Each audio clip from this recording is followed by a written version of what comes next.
Nous accueillons Christophe Decloux, donc, qui est directeur général du Comité régional du tourisme Île-de-France, et Ronan Vaspart, directeur de la marque MIPIM au sein de Reed Midem, et enfin Bernard Michel, qui est président du conseil d'administration de Viparis.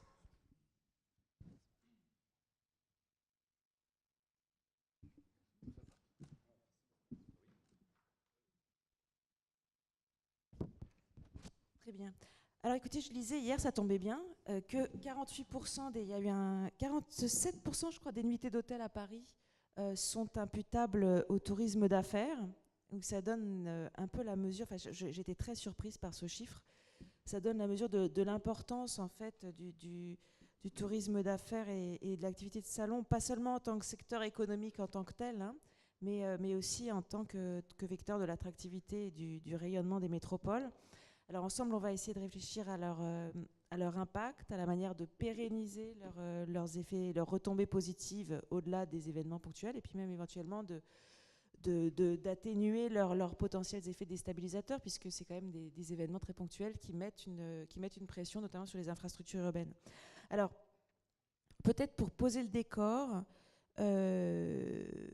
Christophe Decloux, vous avez, il y a une étude, enfin peut-être vous pouvez nous donner quelques chiffres qui nous permettent de nous repérer dans ces enjeux. Il y a une étude récente de la CCI, de la région Paris-Île-de-France, qui a montré que la région capitale était redevenue la première destination du monde en termes de touristes internationaux, devant Londres, pas très loin, il faut dire, mais enfin quand même devant, et devant New York assez nettement, et devant Tokyo très très très nettement. Donc au fond, quelles sont à vos yeux les raisons de ce succès? Alors déjà, bonjour à tous. Déjà, hier, on a annoncé qu'on avait on avait dépassé le seuil des 50 millions de touristes qui étaient venus en région Île-de-France. Donc c'est un record absolu depuis toujours. Il faut absolument remarquer la performance de tous les acteurs du tourisme francilien, car il n'y a pas si longtemps, en 2015 et en 2016, avec les tragédies à Paris et à Nice, on a vécu en 2016 la pire année du tourisme qu'on n'ait jamais connue et qu'on espère n'en reconnaîtra plus jamais. Et nous avons donc amélioré déjà en 2017 le nombre de visiteurs internationaux et français, avec 48 millions de visiteurs en 2017 et donc 50 millions cette année. Donc c'est vraiment une performance qui est due évidemment au patrimoine de l'Île-de-France, mais également aux efforts de tous les acteurs du tourisme francilien, que ce soit les sites, que ce soit les hôteliers, les restaurateurs, les commerçants, qui évidemment ont mis beaucoup d'efforts dans l'amélioration de l'accueil des touristes en Île-de-France. Pour revenir pour deux mots au tourisme d'affaires, 50% des visiteurs qui viennent en région Île-de-France sont des touristes d'affaires qui viennent grâce à des événements majeurs. Évidemment, l'événement majeur stratégique pour Paris et sa région, c'est les Jeux Olympiques 2024. Ça, on est tous d'accord.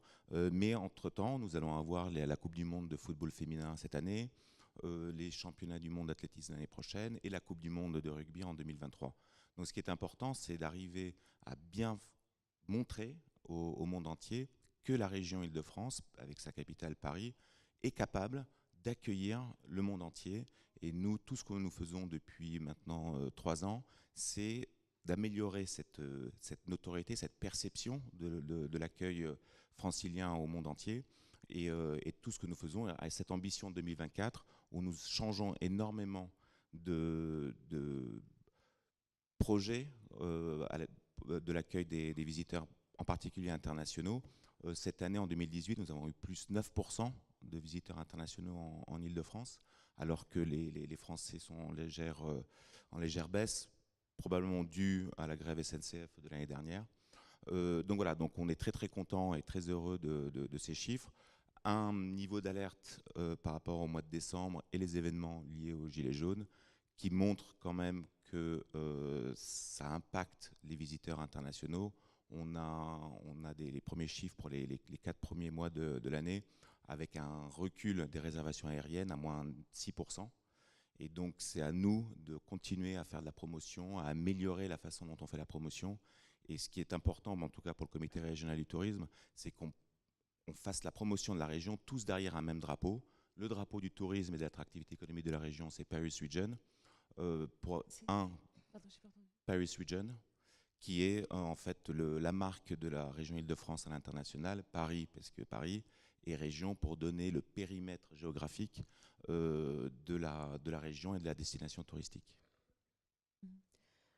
Merci beaucoup. Peut-être, je vais donner la parole à Bernard Michel pour poursuivre, puisque donc vous avez bien insisté sur l'importance du tourisme d'affaires. Le tourisme d'affaires, ce sont les grands événements qui le drainent. Paris-Île-de-France est au coude à coude aujourd'hui avec Barcelone pour la première place en Europe par le nombre d'événements. Alors, vous, Viparis, vous avez un certain nombre de sites emblématiques, le parc des expositions de la Porte de Versailles, celui du Bourget, celui de Villepinte, d'autres encore que j'ai découverts à cette occasion. Je vous laisserai peut-être citer les chiffres du nombre de visiteurs que vous avez accueillis, du nombre de congrès, etc. etc. Mais en tous les cas, ça serait, vous organisez dans ces espaces, non seulement il y a ces espaces, mais il y a aussi des événements qui les accompagnent. Peut-être commençons par les capacités d'accueil des grandes manifestations. En quoi, à vos yeux, c'est vraiment un enjeu stratégique pour les métropoles ? C'est un enjeu stratégique pour l'attractivité de Paris et de la région Île-de-France. Mais c'est surtout une compétition finalement internationale. Et c'est un peu sur ce thème que je voudrais vous répondre, puisque effectivement, il y a une très forte attractivité pour le tourisme et le tourisme d'affaires. Ça n'est pas un acquis. Nous sommes en compétition, vous l'avez dit, avec Londres, par exemple, mais aussi maintenant avec Tokyo, Shanghai, New York. Même si nous restons au numéro 1. Il y a une compétition derrière qui passe par une compétition sur la capacité hôtelière, par exemple.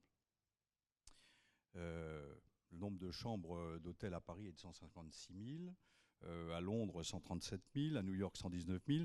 On voit bien que ça passe aussi par cette infrastructure-là. C'est une compétition sur les aéroports, et ça c'est très important, parce que même si nous avons déjà 3 implantations d'aéroports, et même si Roissy-Charles de Gaulle est en train de commencer le travail sur le hall 4 qui va rajouter 50 ou 40 millions à peu près de capacité d'accueil de voyageurs par rapport aux 105 existants aujourd'hui. Londres, c'est 4 aéroports avec 165 millions de voyageurs qui passent par là. Donc on n'est pas forcément les meilleurs partout. On dit on est des leaders. Il y a une compétition entre les leaders quand même. C'est un peu ça le thème que je voulais aborder ce matin. C'est la raison pour laquelle d'ailleurs j'ai signé avec Accor, avec le groupe Barrière, avec le MEDEF, la Chambre de commerce et beaucoup d'autres, une lettre ouverte sur le Charles de Gaulle Express qui connaît quelques questionnements en ce moment. Mais c'est aussi la raison pour laquelle je milite pour qu'on édifie enfin la ligne 17 du Grand Paris Express, qui a été retardée après les Jeux Olympiques, alors même que c'est la liaison avec Roissy, la liaison avec Villepinte, où nous avons un énorme parc d'exposition. C'est donc une compétition aussi sur les infrastructures, et nous sommes des infrastructures de tourisme d'affaires. Et ces infrastructures, c'est un montant d'actifs immobiliers, là je reprends ma casquette de Gessina, d'homme de l'immobilier, c'est 2,5 milliards à peu près de valeur d'immobilier géré et exploité au service des salons et des congrès. Et c'est surtout à peu près 1 milliard d'investissements en ce moment. Investissements qui se font déjà au parc des expositions de la Porte de Versailles. Ce sont des investissements, alors, notamment parce qu'il y a la perspective des Jeux Olympiques, nous allons accueillir un certain nombre d'épreuves. C'est également des investissements au Bourget, sur notre parc d'exposition du Bourget, pour accueillir la presse des Jeux Olympiques. C'est un grand projet d'extension du Palais des Congrès de la Porte Maillot, sur la place de la Porte Maillot. Tout ça parce que le réseau de transport nous permet aussi d'envisager aujourd'hui un accroissement des capacités là. Et puis beaucoup d'autres projets sur des petits centres ou des grands centres. Un projet à la porte de Champéret. Il y a le projet de rénovation du CNIT que nous exploitons aussi. Il y a le carrousel du Louvre. Il y a énormément de capacités finalement en cours d'investissement. Et ça, nous le faisons parce qu'il y a un besoin justement d'améliorer, de rénover, de digitaliser et de faire que ça génère de la croissance économique. Je m'arrêterai là spécifiquement parce que, au fond, ça sert à quoi? Ça sert à générer de la croissance économique. Le tourisme d'affaires en Île-de-France, c'est 5,5 milliards d'euros de retombées économiques et 80 000 emplois équivalents temps plein.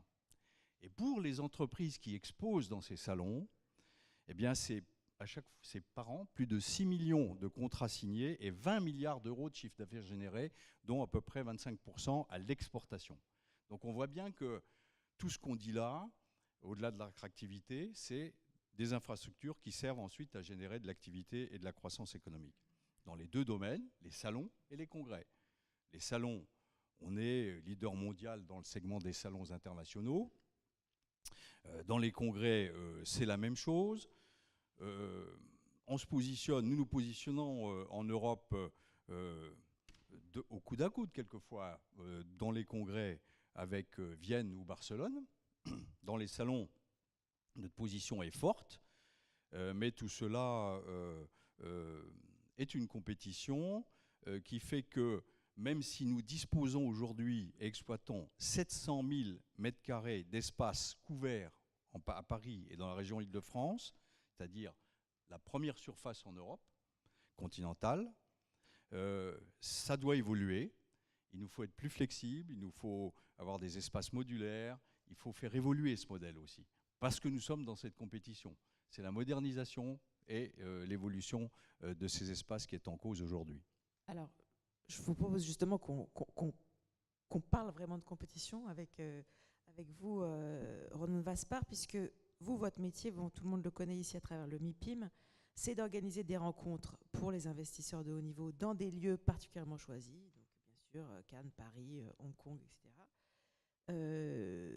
Donc je pourrais aussi vous poser la question de savoir en quoi ces manifestations jouent sur l'image des villes, mais je pense qu'on a à peu près compris.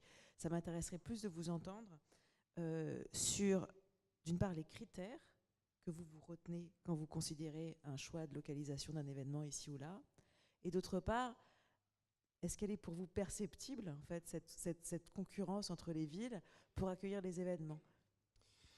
Oui, merci, bonjour à tous. Je vais évidemment être assez cohérent avec ce que Bernard Michel vient de dire, puisque MIPIM, c'est effectivement 5 événements dans le monde, dans les villes que vous avez citées aujourd'hui, incluant New York également.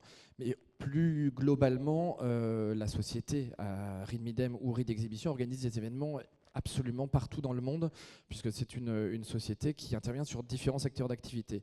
Pour répondre à la toute première question, et c'est la raison pour laquelle je replantais le décor, les deux premiers sujets essentiels qui nous permettent de choisir une destination sont l'accessibilité, donc la présence d'un aéroport international, soyons clairs. Nous organisons des événements pour la communauté internationale avec des flux venant vraiment de tous les continents, donc il est essentiel que nous ayons un aéroport international à proximité du lieu d'organisation de cet événement. Si on reprend l'exemple de MIPIM que vous preniez tout à l'heure, il est à Cannes. Alors Cannes fait partie de la proposition de valeur du MIPIM depuis 30 ans maintenant, évidemment, mais la proximité de Nice est essentielle, et la capacité hôtelière. Et la capacité hôtelière, étant un homme d'hôtellerie avant de rejoindre MIPIM, c'est souvent effectivement un vrai enjeu. Un vrai enjeu parce que nous accueillons beaucoup de monde lors de nos événements.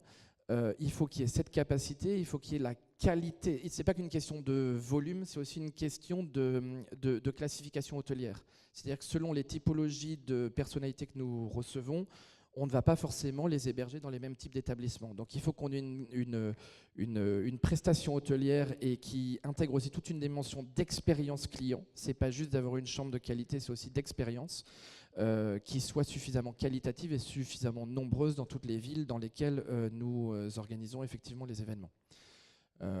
Donc voilà, c'est vraiment ces deux premiers critères. Alors maintenant pour votre deuxième question sur cette compétition qu'il peut y avoir entre les villes, Évidemment.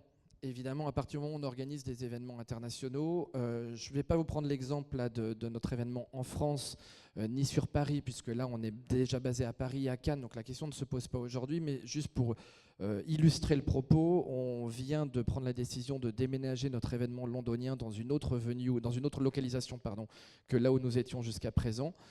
Avant de faire ce choix, j'ai été contacté effectivement par toutes les principales villes anglaises, les Birmingham, Manchester, Leeds, Liverpool, St Andrews et compagnie, qui essayaient de me convaincre d'organiser l'événement chez eux parce qu'ils savaient que l'impact économique pour la ville dans sa globalité était essentiel. Oui, alors la question que ça peut nous poser à nous, c'est savoir effectivement quelles sont les métropoles qui sont les mieux placées de ce point de vue d'après vous, parce que bon, nous en France, on a l'impression effectivement d'avoir Paris, d'avoir Cannes, d'avoir la part du rêve, mais finalement à travers ce que vous nous dites, présence d'un aéroport, capacité hôtelière, ça veut dire qu'on peut devenir une grande place d'accueil d'événements internationaux à partir du moment où on a ces deux événements. Alors on a tous en tête un certain nombre d'exemples, hein, notamment Dubaï, etc. Donc c'est quand même des places qui sont facilement contestables. Oui, alors je ne vais pas répondre en mon nom là pour le coup, parce que les événements que j'organise ne sont pas dans ces localisations-là, mais évidemment, mes collègues de Reed Exhibition, du Middle East, etc., organisent régulièrement des événements dans ces places-là, mais c'est souvent lié aussi à la proposition de valeur de l'événement en tant que tel.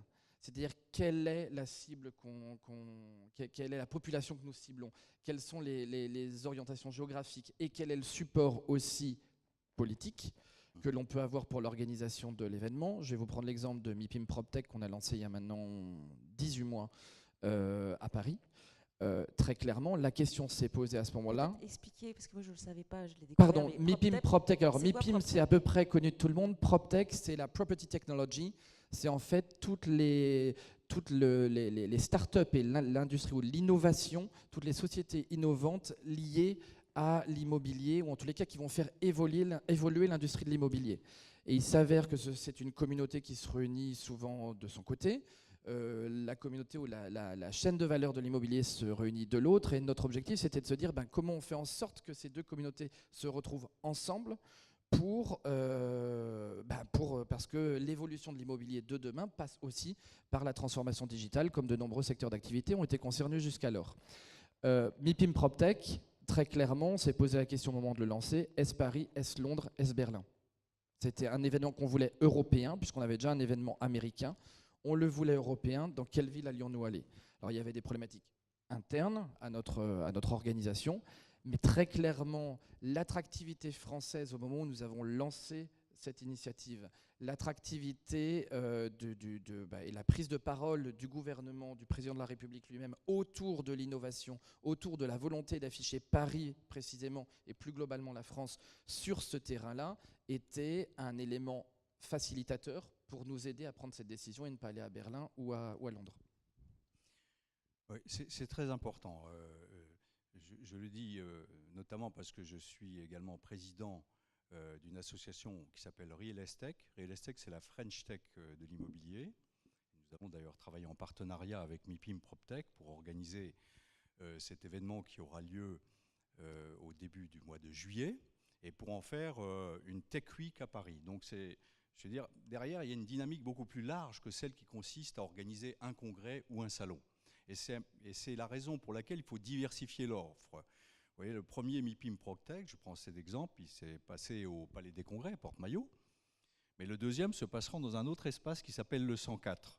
Et ça, c'est pas neutre. Ça veut dire qu'il faut un autre type d'espace pour ce type de congrès-là. Et moi, j'en avais été très conscient, à la fois en tant qu'organisateur exploitant de Viparis, et puis en tant que président de cette association, au moment où la première édition s'était produite. Ça veut dire qu'il nous faut faire évoluer le modèle des salons et des congrès, être plus flexible, avoir une offre beaucoup plus diversifiée. Et au fond, l'atout dont nous disposons, c'est que nous avons de grands espaces. Bon, Villepinte, c'est 200 000 m². On y organise d'énormes salons du machinisme agricole ou le salon de l'alimentation, des choses comme ça. Mais il faut aussi d'autres espaces. Alors, par exemple, l'hôtel Salomon de Rothschild, qui est également un outil de Viparis, lui, n'est pas destiné au même type de clients ou de demandes. Mais il faut aller plus loin, parce qu'au fond, déjà, avoir des espaces différents, c'est pas mal, mais l'expérience nous prouve qu'il faut aller plus loin. Alors, par exemple, le Paris Convention Center, qui est un nouvel immeuble dans le cadre de la rénovation complète du parc des expositions de la Porte de Versailles, c'est un espace de salle modulable de 50 à 5200 places. Et on peut accueillir des congrès où il y a 14 000 sièges disponibles pour les personnes qui sont là à cet endroit-là. Le tout, plus de cloisons fixes, des cloisons modulables, c'est totalement insonorisé, c'est climatisé, le Wi-Fi marche. Voilà, c'est ça la différence déjà qui existe en termes de flexibilité, de modernisation, de digitalisation. Mais aussi, il faut une diversité de formats avec d'autres types d'événements qui deviennent complémentaires et qui nous permettent d'ailleurs de remplir les salles. Alors c'est les Jeux Olympiques, c'est par exemple ce qu'on a appelé le match des champions, c'est du basketball, ça s'est passé au Palais des Congrès. C'est le championnat du monde d'escrime qui s'est passé au Carrousel du Louvre. C'est une expérience qui a très très bien marché pendant l'été de création d'un rooftop à Paris Expo à la Porte de Versailles, un rooftop végétal, 160 000 visiteurs tous les soirs. C'est des expos pendant l'été, parce qu'il n'y avait rien. Alors on a eu par exemple l'ASCO à Paris, l'art du Lego, des choses comme ça. Et pour terminer, ça va beaucoup plus loin, parce que dans tous nos projets, nous modernisons, nous investissons, mais nous ajoutons des commerces, des restaurants, des hôtels. C'est ce qui va se passer à la Porte de Versailles, et ce qui se passe déjà. C'est des programmes de logement, hôtels, restaurants, logements, etc., pour créer des quartiers sympathiques autour de nos parcs des expositions, autour des lieux de congrès. Et puis pour finir là-dessus, comme j'avais imaginé la French Tech de l'immobilier, bon, j'ai imaginé avec Viparis la French Tech de l'événement. Et ça s'appelle French Event Booster. Et ça, c'est un lieu dans lequel il y a un incubateur de start-up pour le monde de l'événementiel. Il y a un espace de coworking et il y a une école de formation pour les métiers de l'événementiel. Ceci pour dire que la compétition, ça passe aussi par la modernisation de notre façon d'imaginer les lieux de congrès et de salons. Vous voulez compléter, pardon? Je voulais, ce qui est important de comprendre, c'est le changement de paradigme que fait le secteur du tourisme en particulier. L'important, ce qui est stratégique, c'est l'expérience client. Aujourd'hui, on parlait de concurrence des capitales mondiales. Nous, on pense que Paris est une ville-monde comme Londres, comme New York, comme Singapour et d'autres, à la différence de villes qui sont quand même importantes, mais qui ont une problématique déjà géographique comme Venise ou Barcelone en termes d'accueil, de volumétrie d'accueil que permet leur géographie. Nous, ce qu'on met en place, c'est une nouvelle façon d'accueillir et de faire la promotion de la région en termes d'expérience client. La moitié des visiteurs tout court qui viennent à Paris et sa région, c'est ce qu'on appelle dans le jargon des repeaters.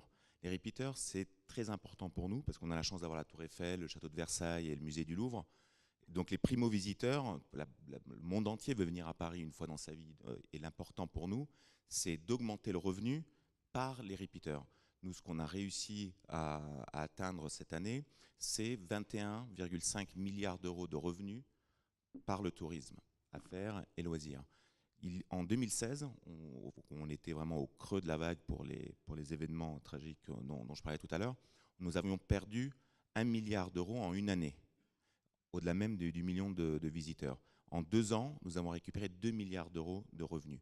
C'est important parce que l'économie qui est générée, le modèle économique généré par le tourisme fait en sorte que les Franciliens comprennent l'intérêt d'accueillir des touristes. On a annoncé hier une étude que nous avons commandée sur la perception des Franciliens à l'égard du tourisme. Nous avons un chiffre qui est très très favorable au tourisme. 52% des Franciliens sont pour le tourisme et qu'on continue à faire la promotion de la région en termes de tourisme, nous avons 3% des franciliens qui se déclarent, on va utiliser le mot qui est tourismophobe, par rapport à la moyenne européenne qui est à 9%, on est déjà très très bas, et donc cela veut dire que les franciliens sont prêts à accueillir encore plus de touristes, et donc on n'est pas du tout dans le surtourisme, c'est quand même des éléments de langage, si on peut dire, qui circulent beaucoup ces derniers mois. Et nous avons même, en comparaison avec Venise et Barcelone, où 20% des résidents vénitiens et barcelonais sont tourismophobes.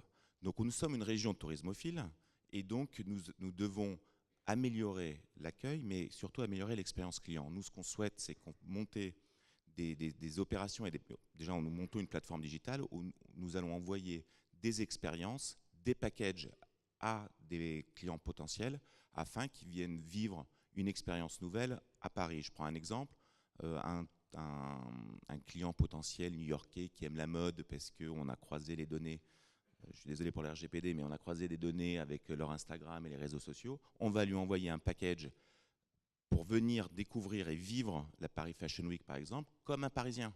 Et donc avec un package, avec une compagnie aérienne, avec de l'hébergement, un Paris Region Pass qu'on a lancé au mois de septembre, qui permet de simplifier le parcours d'un visiteur qui arrive en Île-de-France. Un Paris Region Pass, c'est le transport régional, une croisière sur la Seine, du bus touristique, ce qu'on appelle les double decks à Paris, mais également 60 musées franciliens. Demain, il y a Disney qui veut venir dans le Paris Region Pass pour intégrer sa billetterie. Enfin, le but, c'est bien de simplifier et de changer la perception que pourraient avoir certains clients ou touristes quand ils pensent à la France en général et à Paris. Donc ce changement depuis quelques mois, on se transforme dans une région qui est plus marketing. On fait des packages, on fait des offres, on fait des parcours thématiques. Je pense par exemple à la sécurisation de la région et de ses sites touristiques. Les Chinois ont une perception très compliquée, on va dire, de la sécurité au quotidien en Île-de-France. Pourquoi? Parce que leurs moyens de paiement ne sont pas pris en France et en Europe en général, et donc sont obligés d'avoir 9 000 € avec eux pour dépenser de l'argent et faire du shopping en Île-de-France. Nous, quand on prépare et qu'on crée un parcours pour les Chinois, il se veut 100% cashless. C'est-à-dire qu'on travaille avec Alipay, on travaille avec WeChat Pay afin que toute la région soit cashless et que donc les touristes chinois, par exemple, viennent à Paris sans avoir du cash avec eux et donc de ce fait avoir moins de prise sur la délinquance au quotidien. J'aimerais qu'on aborde une dernière question avant de donner la parole à Christian Blanc. Donc très rapidement, mais ça me semblerait dommage de ne pas l'aborder, c'est celle de l'adaptation et du dimensionnement des infrastructures, à la fois de transport et des capacités d'accueil. Alors avec deux pans, à des événements qui ont une certaine forme d'irrégularité, sachant que je vous ai bien entendu, l'objectif c'est que ça soit permanent, donc il n'y a plus d'irrégularité.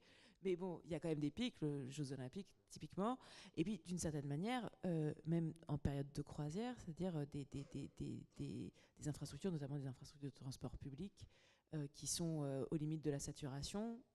Voilà. Donc comment est-ce que vous envisagez ça, les uns et les autres, peut-être sur cette question de la gestion des pics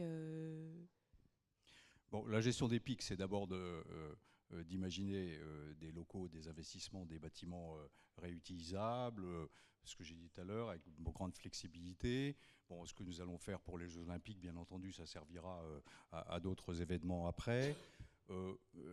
Mais ça ne suffit pas. Il y a aussi toute, je le disais tout à l'heure, l'infrastructure de transport. Il est clair que si nous militons pour le Charles de Gaulle Express ou pour la ligne 17, c'est parce que ça va relier l'aéroport à Villepinte ou relier mieux l'aéroport ensuite au centre de Paris. Quand on peut venir à Paris en 20 minutes, c'est quand même mieux. Ce qui va, à mon avis, également changer la vision, et c'est ce que vous souhaitez, des touristes. Parce que s'ils ont plus de temps à consacrer, s'ils sont mieux accueillis, ils resteront plus longtemps en réalité. On fait avec Viparis ce qu'on appelle des éductours. C'est ce qu'on va faire aussi au moment de Vivatech pour montrer toute la culture de Paris et de sa région. De manière que le Chinois, qui souvent ne passe que 2 jours à Paris, ait envie de rester une semaine. Vous voyez, c'est un peu ça aussi le but de la manœuvre. Mais c'est quand même très dépendant de la question de l'accueil de l'aéroport jusqu'à son arrivée à Paris ou dans la ville de la région parisienne dans laquelle il souhaite résider. Ça, c'est important. Pour simplifier, par exemple, on est devenus les leaders des congrès en matière de cardiologie. Donc vous avez les cardiologues français, les cardiologues européens, les cardiologues du monde entier qui viennent entre le Palais des Congrès et la porte de Versailles. C'est de la recherche scientifique, hein. C'est un univers très complexe, c'est très important de les conserver chez nous. Encore faut-il qu'il y ait les capacités d'accueil, d'hôtel, de transport et qui se sentent bien. On va accueillir aussi Google, Amazon, on va accueillir Huawei pour le lancement de son nouveau téléphone, etc. Bon, il faut quand même que l'infrastructure suive. Et là, on a vraiment un problème, je dirais, de cohérence. Il faudrait qu'on travaille beaucoup mieux tous ensemble. Oui, en complément, et une fois qu'on a l'infrastructure, une fois qu'on a tout ce bon fonctionnement-là, il me semble très important, au vu de l'évolution des générations et au vu des différentes nationalités que l'on accueille dans nos différentes manifestations, de ne pas sous-estimer toute la partie soft et toute la partie attitude de service. Parce qu'on peut avoir des bons hôtels, on peut avoir des bons métros, on peut avoir tout ce qui va bien, des bons palais des congrès, etc. Tant qu'on n'a pas sensibilisé les équipes d'accueil aux particularités de l'accueil de la clientèle asiatique, aux particularités des besoins de la cible des millennials, etc., on risque de ne pas satisfaire nos clients. Et effectivement, moi, quand j'ai un client qui vient à Cannes pour un MIPIM, toute l'expérience cannoise est attribuée à MIPIM. Donc si son accueil à l'aéroport a été de mauvaise qualité, ensuite, forcément, c'est à moi qui va le dire en me disant ça ne va pas du tout.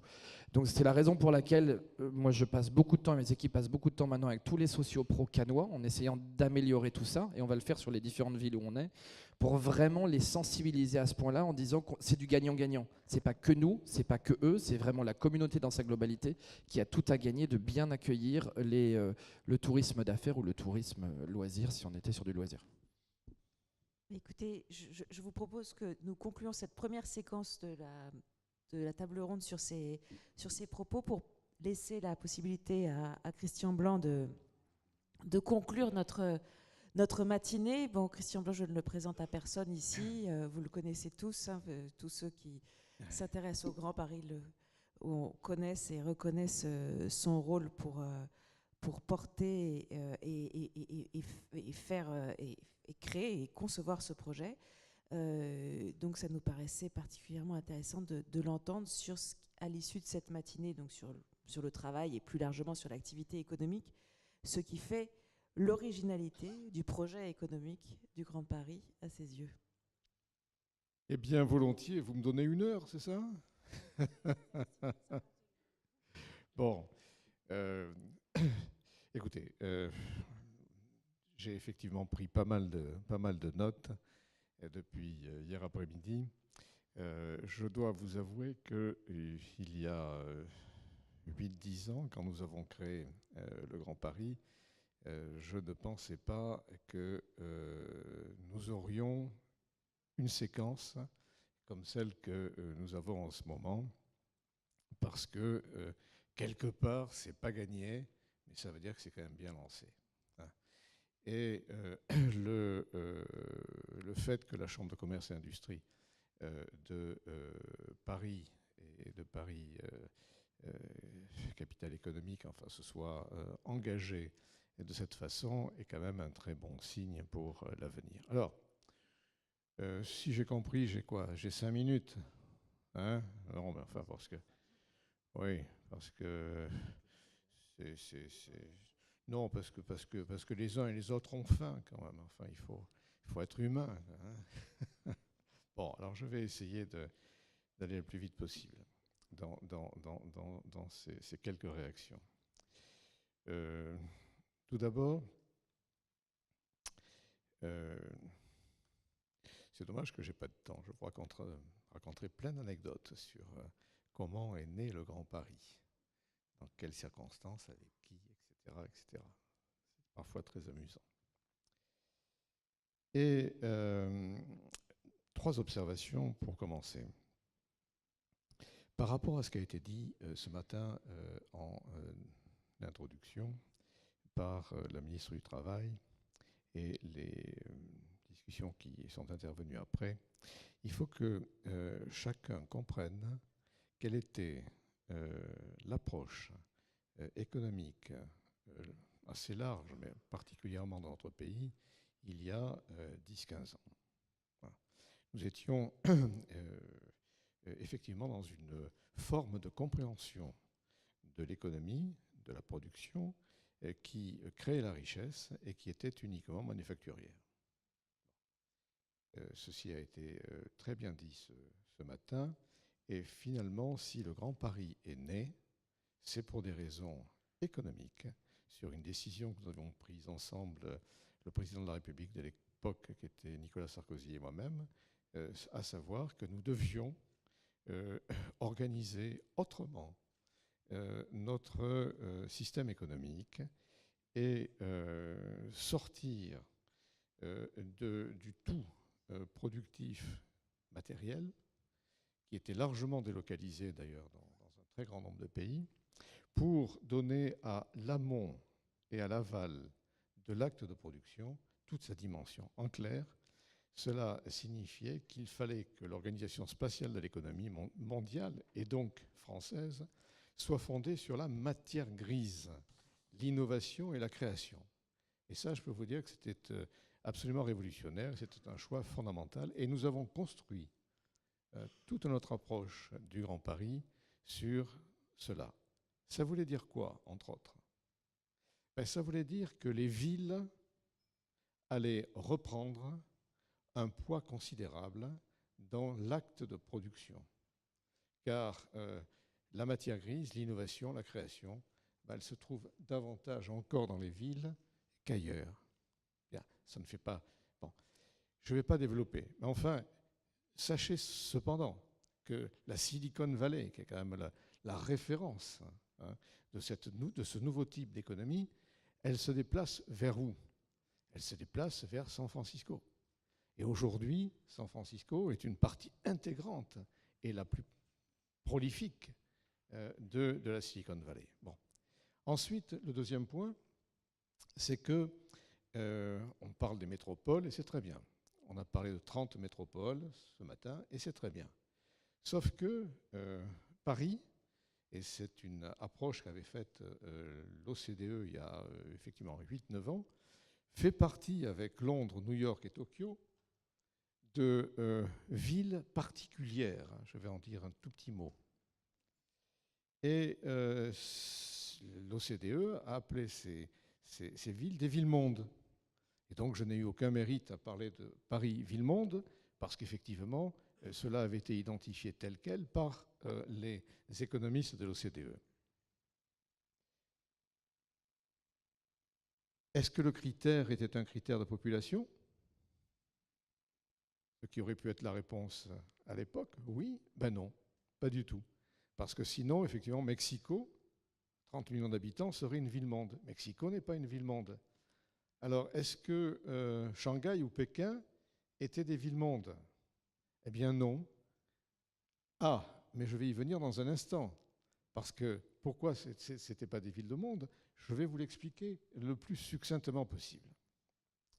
C'est que ce qui faisait la caractéristique de ces 5 villes-mondes qui étaient Londres, New York, Tokyo, Paris, ce sont les racines. Alors ça, c'est un terme qui n'a pas été du tout utilisé depuis 2 jours, mais je vous demande de l'avoir en tête. Un chêne ne pousse bien que s'il a des racines profondes. Et c'est un atout considérable aujourd'hui dans le combat économique entre les grandes métropoles et les grandes villes-mondes. C'est ce qui donne, c'est mon troisième point, l'attractivité et le rayonnement, le plus naturellement. Bon. Alors, l'attractivité, chers amis, et là je viens à Paris, ville-monde.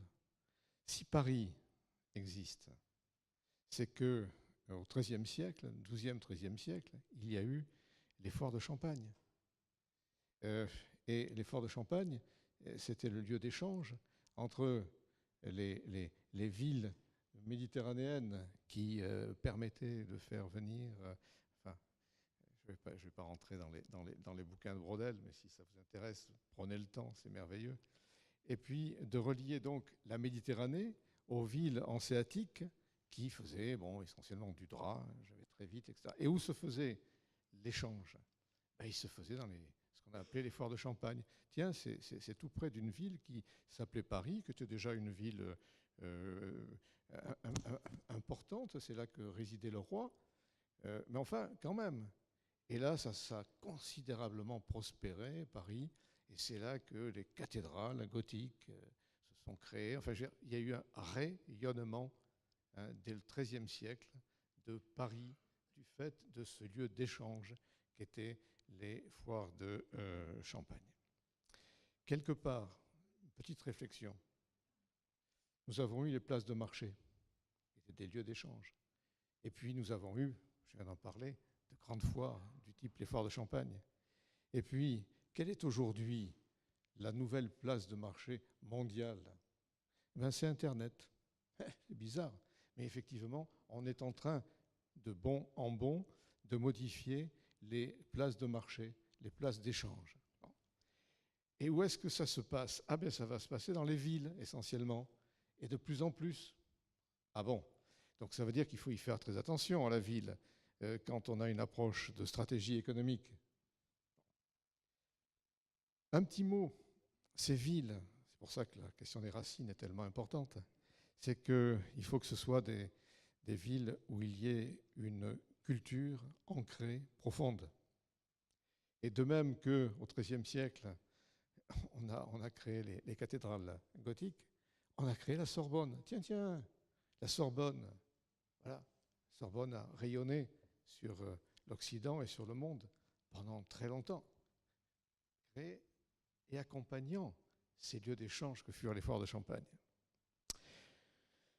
Bon, alors, j'ai entendu ce matin des choses tout à fait vraies, passionnantes, sur le fait qu'il faut faire attention, il n'y a pas que la ville, et qu'il ne faudrait pas privilégier les grandes métropoles, en l'occurrence donc le Grand Paris, par rapport à d'autres approches. Alors là, la réponse, bien sûr, on avait imaginé ce questionnement, c'est qu'effectivement, une grande métropole, je n'aime pas beaucoup ce terme, parce que je ne sais pas exactement ce que c'est, mais disons une grande ville-monde comme Paris ou comme... il faut la développer en archipel. Voilà, pas de façon concentrique. Le développement concentrique est en général un échec, c'est-à-dire qu'on n'a pas su inventer autre chose. Donc effectivement, le développement en archipel, le fait de se dire que Lille, Strasbourg, Lyon, Nantes sont des éléments à intégrer d'emblée dans le développement d'une ville-monde, il faut effectivement l'avoir. Certains l'ont eu. J'étais en train de présenter le projet de loi au Sénat, c'était très dur, parce que, inutile de vous dire que quand on parle de Paris, même du Grand Paris, à des sénateurs, il faut avoir des arguments. Hein, bon. Eh bien, à un moment donné, j'en avais marre, parce que j'entendais que des conneries. Excusez-moi, mais entre la majorité qui ne vous soutient pas et puis l'opposition qui dit n'importe quoi parce qu'ils ne connaissent pas le dossier, il y a un moment, après avoir expliqué 20 fois la même chose, vous dites, bon, ça va, j'avais demandé une suspension de séance. Et là, j'étais crevé, dans ce salon merveilleux, d'ailleurs, du Sénat. Et Gérard Collomb vient me voir. Il me dit, t'en as ras-le-bol, hein? Je dis, oui, enfin, c'est tous des cons. Alors, il me dit, oui, je sais bien. Il m'a dit, écoute, Christian, il faut que tu le fasses, ton Grand Paris. Moi, à Lyon, j'en ai besoin. Ah, ben ça m'a dopé, parce que lui, il avait compris. Voilà. Et on est reparti, et on a fait passer, effectivement, la loi. Bon, alors, déjà, je vous ai pris trop de minutes. Juste un petit mot sur la stratégie, parce qu'on n'a pas parlé de stratégie. Ça, c'est quand même un des problèmes de cette séquence. Hein. On a eu des acteurs merveilleux qui ont dit beaucoup de choses tout à fait intéressantes sur toute forme de développement. Alors, la stratégie, elle a été évoquée simplement ce matin par le président de la CCI, qui, parlant des investisseurs, parfois pose la question, mais où est le numéro de téléphone? vous avez une multiplicité, de même qu'on a une multiplicité ici d'acteurs de la constitution du Grand Paris, bah, vous avez une multiplicité de gens qui sont censés s'occuper en haut lieu du Grand Paris. Est-ce qu'ils s'en occupent vraiment? J'en suis pas sûr. Ça, moi, je me souviens d'une époque où on s'est battu pendant 2 à 3 ans, mais effectivement, j'avais la porte ouverte chez Sarkozy, parce que c'était le président de la République et c'était ma condition. Bon. Bon, mais après, ça a été plus difficile.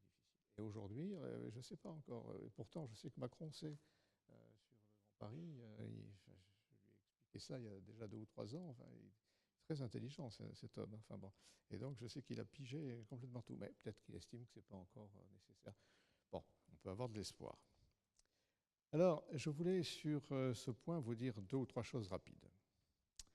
Je ne parle plus du pilotage, mais qui est essentiel. Parce qu'une stratégie sans pilotage, ça n'existe pas. Les clusters. Il fallait d'abord déterminer des clusters. Alors les clusters, il en a été question un peu tout à l'heure, très peu d'ailleurs. Mais je crois qu'on n'a pas encore bien saisi ce que c'était que les clusters. Et la chance qu'a le Grand Paris, qui a la possibilité de développer 4 ou 5 types de clusters différents. Avec New York, c'est la seule ville-monde qui a cette capacité. Donc, je vous invite ardemment à vous saisir de cette question. Parce qu'il y a effectivement le Paris-Saclay, enfin, je veux dire, ce qui ne frôle pas l'évidence, mais ça en va au pilotage, c'est le fait qu'il ne soit pas encore... enfin, pour moi, le Grand Paris sans Saclay, ça n'existe pas. Hein. Bon. Mais Saclay, c'est bien défini. Concernant la Seine-Saint-Denis, j'ai découvert des choses formidables. Il y a 120 langues qui sont parlées. Ah, et pourquoi il y en a 120? Pas parce qu'il y a 120 types de personnes qui, depuis un siècle, sont venues là. Et alors, quand un très grand du cuir de luxe veut travailler son cuir, où va-t-il? Il va en Seine-Saint-Denis. Pourquoi? Parce qu'il y a là une tradition marocaine fabuleuse du traitement du cuir. Ah, très bien. Quand un cinéaste renommé, qui se fait parler de lui un tout petit peu en ce moment, veut s'installer pour concurrencer ce qui se passe chez les Tchèques ou ailleurs, etc., où va-t-il? Il va en Seine-Saint-Denis. Hein, et il crée effectivement ses studios en Seine-Saint-Denis. Bon, et quels que soient les domaines artistiques, ça va du chant à la poésie, vous avez en Seine-Saint-Denis, aujourd'hui, après Montréal, le plus grand cluster potentiel dans le domaine artistique. Bon, je vais arrêter là, mais il y en a 5. Bon, alors, je veux bien qu'on unifie tout et qu'on ait une pensée qui unifie tout. S'il vous plaît, dites-vous un instant que la pensée biologique est au moins aussi importante à notre époque que la pensée administrative uniforme. Bon, il faut réfléchir en fonction des situations et les fertiliser. On va retrouver cette question sur l'urbanisme et sur ça a été évoqué ce matin, pas comme ça, mais sur l'urbanisme, sur tout ce qui est, disons, siège en dur, hein, par rapport à ce qui peut s'évaporer plus vite. Mais effectivement, les choix d'investissement, quand vous avez à bâtir, comme l'avait fait Haussmann pour le Paris du centre, les différentes périphéries, rien que ça nécessite 2 jours de travail avec des gens qui, effectivement, sont préoccupés par ces questions. Ce n'est pas facile. Mais ne pas l'aborder, c'est faire un fiasco à tous les coups. C'est certain. Bon, je continue rapidement. Les hubs, effectivement, une ville-monde, et Paris est une ville-monde, et donc la question des hubs est essentielle. Bon, alors, on a parlé des aéroports, c'est bien. On a parlé du réseau de communication, c'est bien, hormis qu'il faut effectivement faire la ligne 17, je suis d'accord avec vous, et le plus rapidement possible. Enfin, je veux dire, et que 35 milliards, chers amis, mais c'est une plaisanterie. Si l'on se compare aujourd'hui à ce qui se fait dans le monde, dans les grands pays sur ces questions, enfin, c'est une plaisanterie. D'ailleurs, un certain nombre de personnes, 2 au moins, l'ont dit, et c'est leur métier, et ce sont des gens responsables. Bon. Donc, le réseau de communication, en général, ce n'est pas en 20 ans qu'il faut le faire. Parce qu'en 20 ans, effectivement, on va se poser des questions. Bien avant, d'ailleurs. Est-ce que c'est le meilleur réseau de communication? Non, il faut le faire tout de suite. Moi, j'avais pensé qu'effectivement, on faisait le réseau de communication des transports en commun en 10 ans. C'est techniquement possible. On est presque déjà à 10 et on est loin du compte. Bon. Donc, il y a des situations où il faut aller vite parce que justement, le fait que tout va très vite nécessite qu'on stabilise step by step la situation. Alors effectivement, peut-être que dans 20 ans, on ne dira pas qu'on a fait des bêtises. Ce n'est pas des conneries de faire des réseaux. Mais peut-être qu'on inventera autre chose. On aura des systèmes de mobilité plus adaptés que ça. Mais il faut sortir de cette situation d'attente et d'intellectuel où on se dit mais peut-être qu'il va se passer que ça. Non, on fait les choses. Il faut qu'elles soient raisonnables. Il faut savoir les financer. Et puis on voit ultérieurement. Incidemment, hier, la question des gares a été posée. Comment? Pas d'incidemment. Pas de? Pas d'incidemment. Pouvez-vous nous amener tranquillement vers la conclusion? Non, je dis incidemment parce qu'il faut arrêter, mais j'en suis bien conscient. Mais la question des gares a été simplement évoquée. C'est une question très importante. C'est un facteur non seulement d'identité des territoires, l'équivalent de ce qu'ont été nos églises, nos préfectures, etc., etc. Et donc il faut savoir marquer ces territoires, mais c'est aussi alors en termes d'urbanisme. Et pour moi, l'urbanisme, c'est pas simplement des bureaux, c'est pas ça. C'est effectivement les espaces verts. C'est tout ce qui a été dit ce matin. C'était très intéressant ce matin à ce sujet. Voilà. Et je vais terminer là-dessus sur le fait que la biologie et la gestion du temps sont très certainement les facteurs décisifs de la réalisation du Grand Paris. Et que ceci nécessite qu'il y ait un pilotage qui soit effectué avec des arbitrages qui se fassent probablement au meilleur niveau, parce que c'est très difficile de mettre toutes les administrations ou les ministères d'accord, donc il faut faire des choix. Et puis, c'est le moment, parce qu'on va avoir, chers amis, les Jeux Olympiques. C'est à la fois une chance et un problème. Un problème, parce que si l'on n'est pas prêt, on va faire n'importe quoi. C'est une chance, parce que si on arrive à le faire, et c'est encore possible, en s'appuyant très fort sur le Grand Paris, ce sera une caisse de résonance considérable. Voilà. Donc je voulais vous dire mon optimisme et ma sévérité à la fois. Écoutez, je vous remercie infiniment. Malgré leur avancée, vous avez quand même bénéficié d'une attention tout à fait scrupuleuse et c'est pour ça que je vous ai laissé poursuivre. Merci.